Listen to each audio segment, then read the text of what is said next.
Hello everyone, welcome back to the channel BSc tutorials. आज हम start करेंगे अपना topic constants and classification of constants and degree of freedom.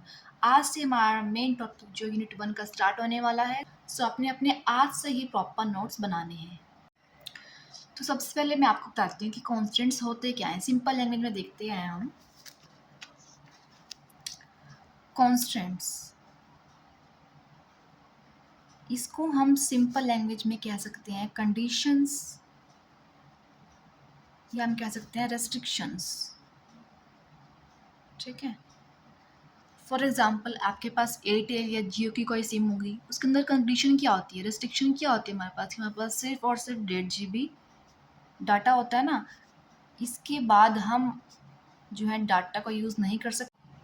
उसके बाद क्या होता है, या तो हमारा डाटा ख़त्म हो जाता है या हमारा डाटा स्लो हो जाता है। मीन्स ये हमारे पास रेस्ट्रिक्शन है कि आपके पास only and only 1.5 GB data है। ओके। तो फिजिक्स में हम इन्हीं कंडीशंस को या इन्हीं रिस्ट्रिक्शंस को हम क्या कहते हैं, कॉन्स्टेंट्स।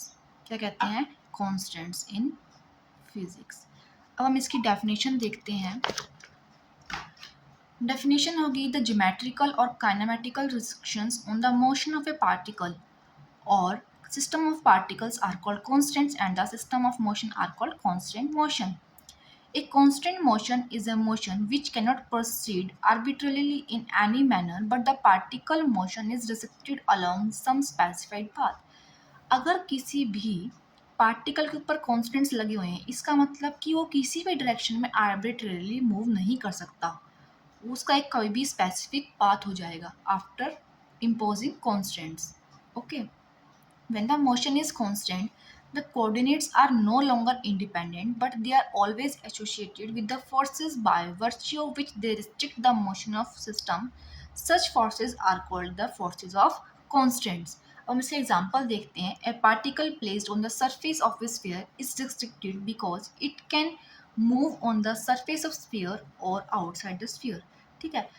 अब कोई भी स्फीयर है, अगर हमने उसकी सरफेस के ऊपर हमने कोई पार्टिकल रखा हुआ है, तो पार्टिकल किसी भी डायरेक्शन में मूव नहीं कर सकता। वो सिर्फ और सिर्फ या तो सरफेस पे या स्फीयर के आउटसाइड ही मूव कर सकता है। तो ये क्या होगी, इसकी कॉन्स्टेंट्स हो गई। नेक्स्ट एग्जाम्पल देखो। The motion of a rigid body is restricted and the restriction is that the distance between any two particles always remain constant. ठीक है। क्या कहते हैं कि कोई भी दो पार्टिकल्स है रिजिड बॉडी के अंदर, तो वो कहीं भी आर्बिट्रली मूव नहीं कर सकते, क्योंकि जो डिस्टेंस है दो पार्टिकल्स के अंदर दैट इज कांस्टेंट, वो चेंज नहीं हो सकता। क्लियर है। तो इसके लिए क्या हो गई, ये रेस्ट्रिक्शन हो गई। नेक्स्ट टॉपिक आते हैं classification of constants. Exam point of view से ये बहुत ज़्यादा इंपॉर्टेंट है, कंपल्सरी क्वेश्चन में पूछे जाते हैं कई बार। तो फर्स्ट टाइप है इसका holonomic constant. A constant which can be expressed in the form of an equation relating the coordinates of a system and time is called holonomic constant. एक ऐसा कांस्टेंट जिसको हम इक्वेशन की फॉर्म में represent कर सकते हैं, और इक्वेशन भी कैसी कि that relates the system and time. Okay.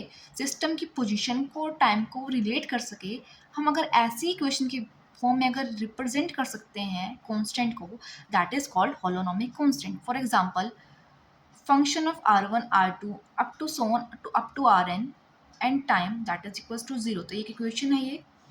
ठीक है। नेक्स्ट एग्जांपल भी कुछ ऐसा ही है। नेक्स्ट आता है नॉन होलोनोमिक कॉन्स्टेंट्स। अगर हम किसी कॉन्स्टेंट को इक्वेशन की फॉर्म में रिप्रेजेंट नहीं कर पा रहे, तो that is non holonomic constants. और इस में क्या होगा कि हम कॉन्स्टेंट को इनइक्वालिटी के फॉर्म में रिप्रेजेंट करेंगे। For example r² minus a² is greater than equal to 0। ये कैसी कॉन्स्टेंट हो गई, नॉन होलोनोमिक, क्योंकि इसके अंदर हम एक ऐसी इक्वेशन फॉर्म नहीं कर पाए that connects the coordinates of the system and time together. तो ये क्या बन गई हमारे पास, non holonomic constants. Next is scleronomic constants. इसमें क्या होता है, the constants which is independent of time. ऐसी constants which are independent of time, उन्हें हम क्या बोलते हैं, scleronomic constants. Next one is rheonomic constants. ऐसी constants which is dependent on time, उसे हम क्या बोलेंगे, रियोनोमिक कॉन्स्टेंट्स। ओके।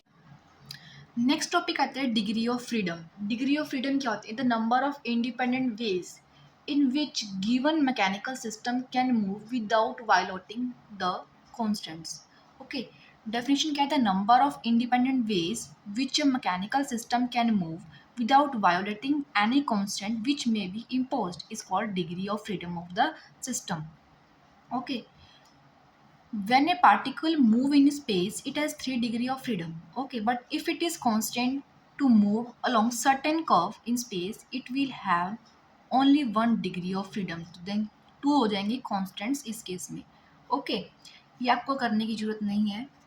इसके लिए एक फॉर्मूला है that is very important. Degree of freedom के लिए डिग्री ऑफ फ्रीडम निकालने का फॉर्मूला क्या है? That is 3n minus K, where n is the number of particles and k is the number of constants restrictions हम कह सकते हैं. ओके, 3n क्या है? Total number of independent ways, और k क्या है? Number of constants. क्लियर है इतना? यही है छोटा सा टॉपिक डिग्री ऑफ फ्रीडम का. वैसे तो ये सिर्फ 2 मार्क्स के क्वेश्चन में आ सकता है, कंपल्सरी क्वेश्चन में. ज़्यादा कुछ करने की जरूरत नहीं है इसके बारे में.